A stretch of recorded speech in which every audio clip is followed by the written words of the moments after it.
From a cursed crown jewel that killed everyone it touched, to a doll that haunted every child who owned it. These are the 5 most haunted or cursed objects. The Conjuring Chest. In the 1850s, just prior to the Civil War, Jacob Cooley, a wealthy plantation owner, ordered his slave, Hosea, to build a chest of drawers for his baby's room. Hosea, a master craftsman, built the chest in an empire style, with glass knobs and a curved front that was elegant and fitting to the home's decor at the time. Jacob, known for being an angry and exacting perfectionist, was of course disappointed with the piece and beat Hosea so badly that he died only a few days later. The other slaves on the Cooley plantation sought to avenge Hosea's death and called upon a conjure man, a slave who had practiced pagan rituals and had him curse the chest in the baby's room. They sprinkled dried owl's blood in one of the drawers in the chest, summoning the curse into action. Just a few days after birth, John Cooley's baby died. After the baby's death, the chest was moved to the elder brother's room. A few days later, he was murdered by his personal servant.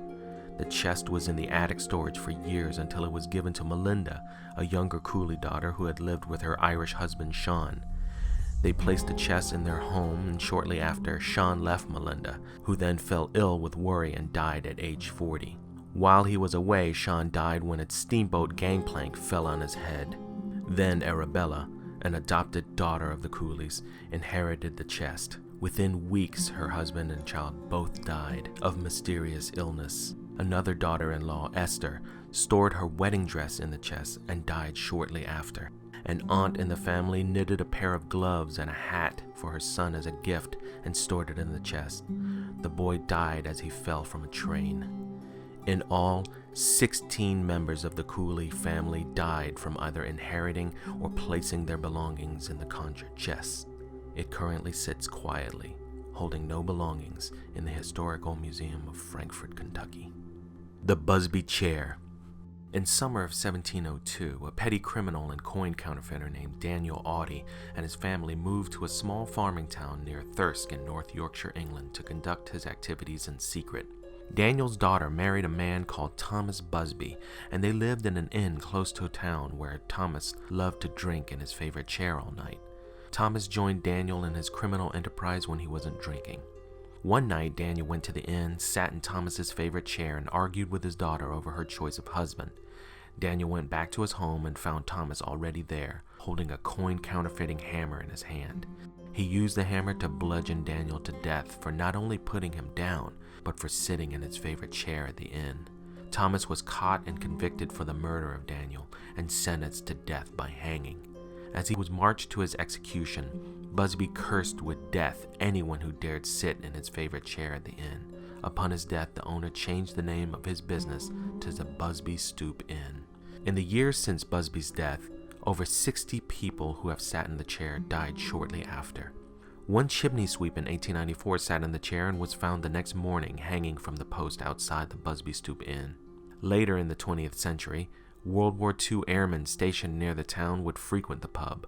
Whoever sat in the Busby chair would never return from the war. In 1962, 2 servicemen sat in the chair on a dare and died that night in a car accident. A roofer sat in the chair, went back to work and fell through the roof and died that day.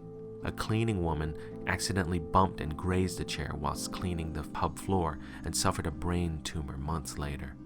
The pub owner moved the cursed chair to the basement, but even there it claimed one more victim, a skeptical traveling salesman who had heard of the legend and decided to sit in the chair to dispel the myth. An hour later, he crashed his truck and died instantly. Since then, the Busby chair rests, hung on a wall high enough so that no one can sit on it. The Crying Boy paintings. Bruno Amadio, an artist from Spain, painted a portrait in the 60s that became very popular and sold many copies in England during the 70s and 80s. The paintings depicted a young boy dressed in plain clothes and in tears. The portrait is one of a series Amadio painted of children in an orphanage that mysteriously burned down shortly after he completed the paintings. Working-class families identified with the portrait and bought copies to hang on their walls. In 1985, The Sun, a British newspaper, published a story from a firefighter in Yorkshire who claimed that nearly 10 houses that had burned down all had one strange coincidence. The crying boy copy they had on their wall had been left unscathed by the fire. It was such a coincidence that the firefighters swore never to hang the print in their homes for fear of being cursed. Subsequent stories in The Sun, as well as other newspapers, reported of the same event. Home after home engulfed by accidental fire, but the crying boy print standing completely untouched. Over 15 separate incidences were reported involving house fires where the crying boy remained unscathed. Other incidences included people who intentionally burned the crying boy painting upon hearing news of the curse.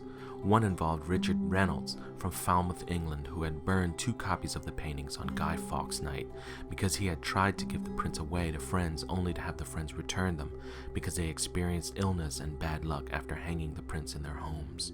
One explanation for the curse comes from Rodrigo Faria from Brazil, who claims that Bruno Amadeo painted the series as representing dead children, and that he had made a supposed pact with the devil to trade his soul for success in selling the paintings. The Delhi Purple Sapphire. In a message accompanying a locked box containing the Delhi Purple Sapphire, Edward Heron Allen wrote, "Whoever shall open it shall first read out this warning, and then do as he pleases with the jewel. My advice to him or her is to cast it into the sea." The Delhi Sapphire was first looted from the Temple of Indra in Kanpur, India, by Colonel W. Ferris of the Bengal Cavalry in 1857. Shortly after returning with the gem back to England, his fortune was wiped out in a series of bad business deals. Then he too fell ill mysteriously. He willed the sapphire to his son, who also fell into ill health and financial ruin. His son then gave it to his friend, who subsequently committed suicide and willed the stone back to Ferris's son.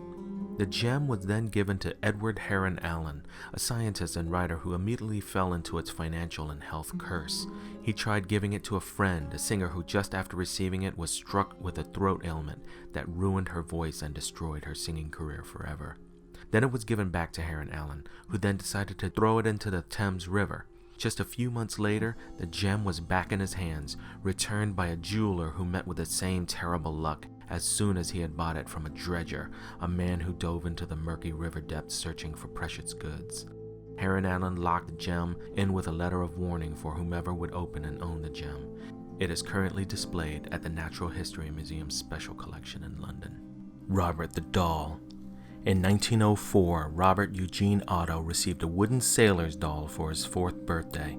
The boy decided to name his doll Robert, while he used his middle name Eugene. For most of his childhood, Eugene took Robert the doll everywhere. The two were inseparable. Eugene would talk with Robert late into the night. Some nights the voices would turn strange, and his parents could hear Eugene's voice and a second voice respond. When things mysteriously broke around the house, Eugene would shout, "It was Robert! Robert did it!" Servants would hear Eugene scream, and when his parents ran to his room, they found Eugene slumped in a corner, with Robert seated in a chair facing Eugene, glaring at him. Neighbors told the Ottos that they would see Robert move window to window, following as they passed the house. Meanwhile, inside, furniture would be overturned and toys destroyed, with Eugene still claiming Robert did it. Robert was given to Eugene by the Otto's Bahamian maid, who was a follower of voodoo and gave the doll to Eugene with a curse because of her mistreatment in the Otto house.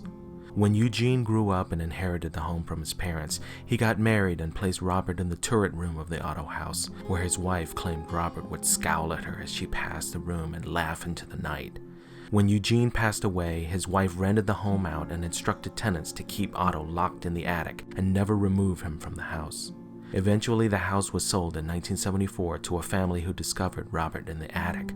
The family's young daughter claimed the doll was evil, had tortured her, and threatened to kill her. Robert was finally donated to the Martello Museum, where he continues to curse tourists who come to gawk at him. Taped to the wall behind his glass display at the museum, letters from visitors asking Robert to forgive them for snapping photos of him without his permission, hoping he lift his curse on them.